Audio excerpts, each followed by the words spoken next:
Kia ora. Okay. Kia ora katoa, ko te Amohaere Jeffreys toku ingoa.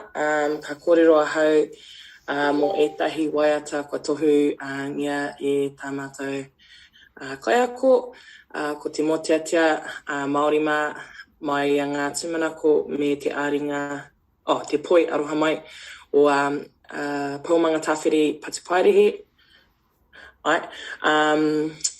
Ko taku tirohanga ki nei waiata e rua, ko tētahi hu mo te no reira he tere ake tētahi te mea atu. Ko ngā ōrititanga kei te kei te toha rātou i o rātou nawe e pāna ki ngā kaupapa matua kia rātou. Me tā rātou kaha ki nei kaupapa i roto i nei momo waiata. Kua rātou mai te timatanga ki te mutunga o ngā mahi. Kei te whakamahi hoki rātou i o rātou kākahu hei whakaniko i te waiata me te whakatakotoranga o a rātou mahi ki runga i te papatū waiwai.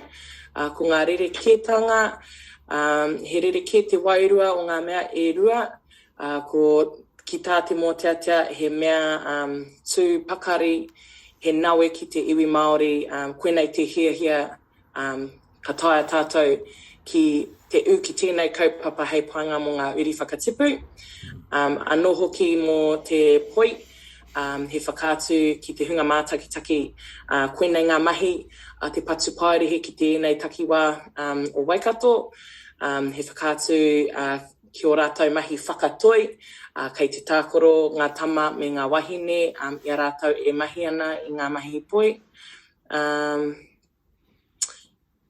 Kei te whakamahi hoki rātou i o rātou tinana, i roto i te poi. Tinana katoa, ko te atamira, anō hoki ki te taha o te motiatia, kei te āhua tū ngātahi, tū ātira, tū pakari, tū maia, me te whakamahi noiho i o rātou kanohi, hei hopu i te tirohanga o te hunga mātakitaki. Ia hātu. Aroha mai. I roto i te āringa, kua whakamahia te rakuraku, te ukulele, te poi, hei whakakipa, hei hikaka i te wairua, ki te hunga whakarongo, ko te motiatia, kei te āhua ōrite te rangi, he tere, ki te taha ki ngā kupu, ko te reo o ngā matua tipuna ki au nei te taha o te motiatia, ko ngā mea o te poi, ko te reo o naia nei, engari ko ngā kōrero ki roto mai he whakamahara ki te hunga whakarongo, ngā whakapapa o taua wāhira.